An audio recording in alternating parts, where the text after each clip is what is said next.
दोस्तों स्वागत है आपका अपने YouTube चैनल पर जिसका नाम है जस्ट फील इट। दोस्तों जब बात भगवान श्री कृष्ण की होती है तब राधा रानी का नाम अपने आप ही जुबां पर आ जाता है। यह बात जग जाहिर है कि बरसाना की राधा रानी भगवान श्री कृष्ण की परम सखी थी।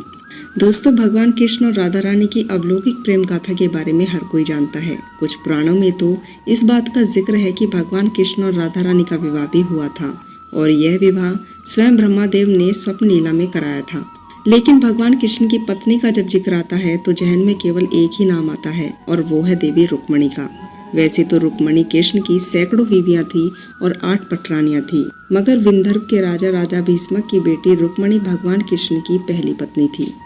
अपनी बुद्धिमता, सुंदरता और न्यायप्रियता के लिए राजकुमारी रुक्मणी के चर्चे थे। देवी रुक्मणी का बड़ा भाई रुक्मी देवकुल का होने के बावजूद कंस जैसे राक्षस का मित्र था।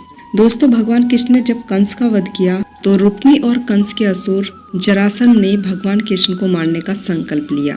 जरासन और रुक्मी के मुख से भगवान श्री कृष्ण की माया के बारे में सुन देवी रुक्मणी को उनसे प्रेम हो गया। मन ही मन देवी रुक्मणी ने भगवान कृष्ण को अपने पति के रूप में स्वीकार कर लिया।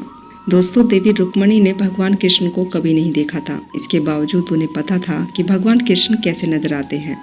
जब यह बात रुक्मणी के भाई रुक्मी को पता चली तो उसने देवी रुक्मणी और अपने पिता भीष्मक को बंदी बना लिया। साथ ही रुक्मी ने छेदी नरेश शिशुपाल से अपनी बहन रुक्मणी का विवाह भी तय कर दिया।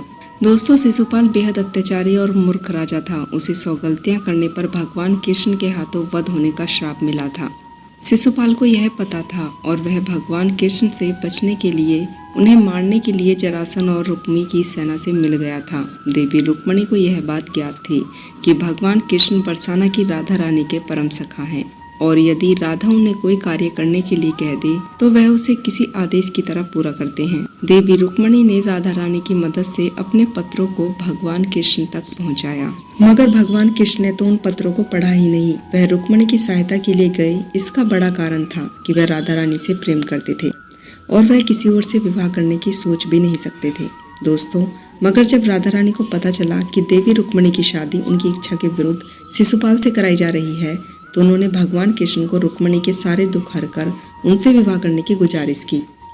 अपनी प्रेमिका राधा रानी की इच्छा का आदेश मानकर भगवान कृष्ण देवी रुक्मणी और शिशुपाल के विवाह में पहुंचे। दोस्तों वहाँ कई राज्यों के राजाओं के सामने भगवान कृष्ण ने देवी रुक्मणी को अपने साथ ले गए। इसके बाद उन्होंने राधा रानी की इच्छा अनुसार देवी रुक्मणी से विवाह किया और इस तरह वह भगवान कृष्ण की पहली पत्नी बन गई।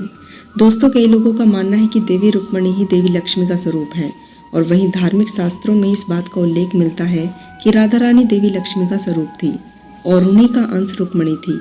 इस श्राप के कारण राधा रानी को हाथ भी नहीं लगा पाते थे उनके पति।